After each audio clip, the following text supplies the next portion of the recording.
الدو والی الولی عشق فاطمہ مرتضی والی یا ابا الحسن مولا زمن سلطان سخن۔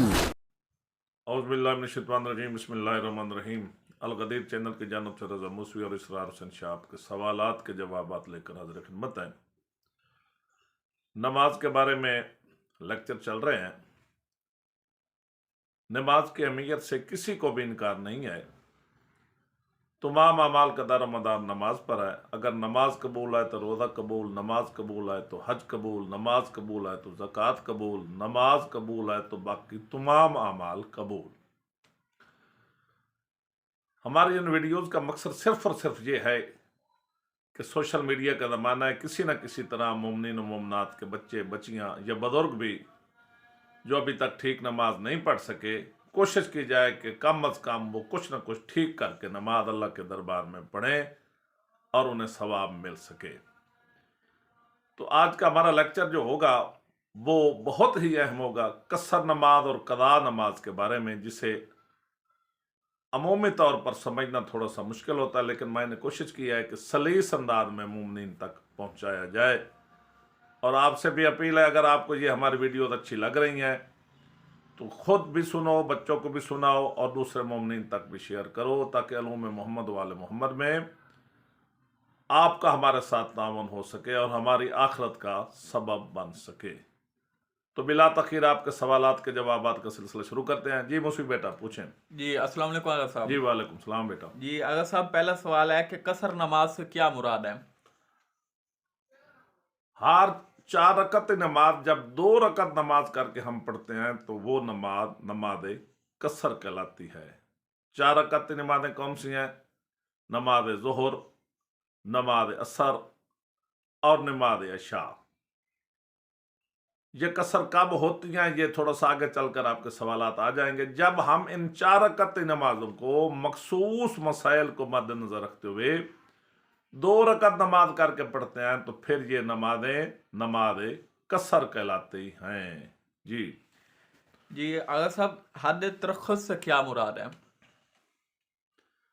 جب ہم مسافت کا ارادہ کرتے ہیں اور گھر سے باہر نکلتے ہیں، یہاں ایک اور بات کا بھی خیال رکھنا ضروری ہے، جو حد ترخص ہے اس کی ابتدا گھر سے نہیں ہوتی، بلکہ شہر، ٹاؤن، گاؤں جہاں پہ ختم ہوتا ہے وہاں سے شروع ہوتی ہے۔ ہم فاصلہ طے کرتے جاتے ہیں اور کہیں ایسی جگہ پر یا حد پر پہنچ جاتے ہیں، ہم پیچھے مڑ کر دیکھیں تو ہمیں اپنے شہر، گاؤں یا علاقہ کے نہ ہی مکان نظر آتے ہیں نہ ہی درخت نظر آتے ہیں، تو وہیں پر جو حد ہے جہاں آپ کھڑے ہیں اس کو ہم حد ترخص کہتے ہیں۔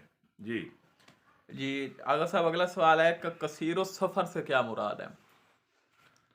ہر ایسا شخص، چاہے وہ مرد ہے یا عورت ہے، جو ہمہ وقت سفر میں رہتے ہیں قصیر السفر کہلاتے ہیں۔ لیکن فقہ کے اصطلاح میں کم از کم مہینہ میں اوسطاً یا ایوریج جو بندہ مرد ہو یا عورت 10 دن سفر میں رہتا ہے وہ قصیر السفر کہلاتا ہے۔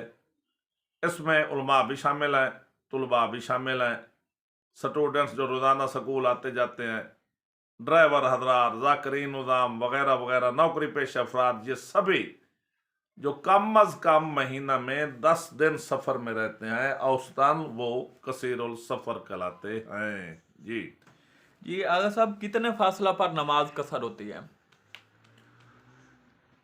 نماز کے لیے جو فاصلہ ہے وہ فرسخ میں دیا گیا ہے، لیکن آج کل کے علماء کرام محدثین نظام نے اس کو کلومیٹر میں بھی کیلکولیٹ کر دیا ہے۔ جب آنے جانے کا فاصلہ 44 کلومیٹر یعنی 44 کلومیٹر بن جاتا ہے تو اس وقت جو 4 رکعت نماز ہوتی ہے وہ 2 رکعت میں تبدیل ہو جاتی ہے، اور اس سے ہم قصر نماز پڑھنا بھی کہتے ہیں۔ جی اگر صاحب، قصر نماز کے لیے سفر کی ابتدا کہاں سے شمار کریں گے؟ میرے خیال ہے سوال کا جواب میں پہلے دے چکا ہوں۔ سفر کی ابتدا گھر سے نہیں ہوتی، شہر، گاؤں، ٹاؤن، اس کی بیرونی حد جہاں پر ختم ہوتی ہے وہیں سے قصر کے حد ترخص کی ابتدا ہوتی ہے، اور جس منزل یا فاصلے پر جا کر شہر کے بیرونی دیواریں یا درخت وغیرہ نظر نہیں آتے، وہ جو فاصلہ ہوتا ہے یا حد ہوتی ہے اسے ہم حد ترخص کہتے ہیں۔ جی تو اگر صاحب قصر نماز میں قصد سفر سے کیا مراد ہے؟ بہت ہی اہم ترین سوال ہے، مومنین سے اپیل ہے کہ ذرا غور فرمائیں۔ قصر نماز کا دار و مدار جہاں تک فاصلے پر ہوتا ہے وہیں پر سفر کے ارادے پر بھی ہوتا ہے۔ قصر سفر سے یہ مراد ہے کہ ہم نے یہاں سے اتنے فاصلے تک جانا ہے جو کم از کم آنے جانے کا فاصلہ 44 یا 44 کلومیٹر جو اس سے زیادہ بنتا ہے، اگر وہ ارادہ ہوگا تو پھر آپ پر قصر نماز لاگو ہوگی۔ یعنی اگر آپ نے آنے جانے کا فاصلہ 44 کلومیٹر کرنا ہے، آپ کا ارادہ ہو گیا ہے، آپ حد ترخص سے باہر نکل گئے ہیں، تو جہاں پر بھی آپ نماز پڑھیں گے وہ 22 کلومیٹر 22 کلومیٹر نہیں بھی بنتا، لیکن آپ کا ارادہ ہو گیا ہے کہ میں نے 44 کلومیٹر تک آنا جانا ہے، تو وہاں پر بھی آپ قصر نماز پڑھیں گے۔ جی تو اگر صاحب اگر کوئی شخص گھر سے ارادہ کرتا ہے کہ وہ 10 دن سے زیادہ ٹھہرے گا اور وہ فاصلہ بھی آنے جانے کا 44 کلومیٹر بنتا ہے، تو کیا وہ قصر نماز پڑھے گا؟ قصر نماز میں جہاں فاصلے کا تعلق ہے وہاں پر مسافت کا بھی تعلق ہے۔ جب بندہ 10 دن کہیں پر سٹے کرنے کا ارادہ کر لاتا ہے تو وہاں وہ قصر نماز نہیں پڑھے گا بلکہ ساری نماز پڑھے گا۔ جی تو اگر صاحب اگر کوئی بندہ غلط کام کرنے کے لیے سفر کر رہا ہوتا ہے تو اس پر قصر نماز کے احکام کیا ہیں؟ قصر نماز جو ہوتی ہے یہ ایک رعایت ہوتی ہے مسافر پہ، لیکن مسافر کا وہ سفر ٹھیک ہونا چاہیے۔ کوئی بندہ زنا کے لیے جا رہا ہے، شراب خوری کے لیے جا رہا ہے، ڈاکہ کے لیے جا رہا ہے، تو اس پر قصر نماز کے احکامات لاگو نہیں ہوں گے۔ وہ نماز پڑھنا چاہتا ہے تو فل نماز مکمل پڑھے گا۔ جی اگر صاحب کیا کثیر السفر شخص بھی نماز قضا کر سکتا ہے ادا؟ کثیر السفر شخص کیا کثیر السفر شخص بھی نماز قصر کر سکتا ہے؟ جو کثیر السفر شب نے پہلے گزارش کیا ہے، جو ایوریج ایک مہینہ میں کم از کم 10 دن تک سفر میں رہتا ہے، تو وہ جہاں بھی نماز پڑھے گا فل نماز مکمل نماز پڑھے گا، قصر نماز اس پر لاگو نہیں ہوگی۔ جی اگر صاحب اگر ایک شخص کے 2 گھر ہوں اور قصر نماز کی تمام شرائط لاگو ہوتی ہوں تو پھر وہ قصر نماز پڑھے گا یا مکمل؟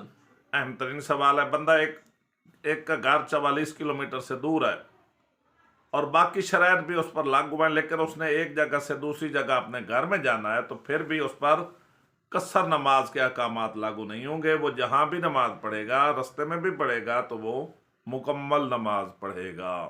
جی اگر صاحب اگلا سوال ہے کہ ایک شخص پہلے فقہ حنفیہ میں تھا، اب اس نے فقہ جعفریہ اختیار کر لی ہے، کیا اس شخص کو پہلی فقہ والی نماز کی قضا دینا ہوگی یا وہ ٹھیک شمار ہوں گی؟ جب بندہ کوئی فقہ چینج کر لیتا ہے تو اس فقہ کے دوران جتنی نمازیں پڑھی گئی ہیں وہ درست تصور ہوں گی، ان کی قضا دینے کی کوئی ضرورت نہیں ہوتی۔ ہاں البتہ اس فقہ میں بھی رہ کر جو اس نے قضا نمازیں کی تھیں اور ان کو وہ اب ادا کرنا چاہتا ہے تو وہ فقہ حنفیہ کے مطابق نہیں کرے گا، اب جس فقہ پر ہوگا وہ فقہ جعفریہ کے مطابق ان قضا نمازوں کو ادا کرے گا۔ جی اگر صاحب قضا نماز کا کوئی وقت بھی ہوتا ہے؟ فقہ محمد والے محمد میں قضا نماز کا کوئی وقت نہیں ہے، جب بھی آپ کا دل چاہے قضا نماز کو آپ ادا کر سکتے ہیں، اور اپنے پر جو لادا گیا وہ ہو جائے، اس میں وقت آڑے نہیں آتا، کسی بھی وقت اپنی قضا نماز آپ ادا کر سکتے ہیں۔ جی اگر صاحب کیا قضا نمازوں کو ترتیب کے ساتھ پڑھنا چاہیے؟ قضا نمازیں جو اگر اس میں ایک بات کا خیال رکھنا ضروری ہے، اگر آپ زیادہ مہینے کی قضا نمازیں پڑھ رہے ہیں، زیادہ عرصہ کی قضا نمازیں پڑھ رہے ہیں، تو اس میں ترتیب کا رکھنا ضروری نہیں ہے۔ آپ ظہر کی پہلے پڑھ لیں، پھر اس کے بعد صبح کی پڑھ لیں، عشاء کے بعد مغرب کی پڑھ لیں، لیکن اگر آپ نے نیت کر لیا، نیت سے مراد یہ ذہن میں آپ نے تخیل بنا لیا ہے کہ فلان دن کی قضا نمازیں پڑھنی ہیں، ایک دن کی قضا نمازیں ہیں، تو اس میں نماز کی ترتیب کا خیال رکھنا ضروری ہے۔ پہلے آپ نماز فجر پڑھیں گے، پھر ظہر، پھر عصر، پھر مغرب اور پھر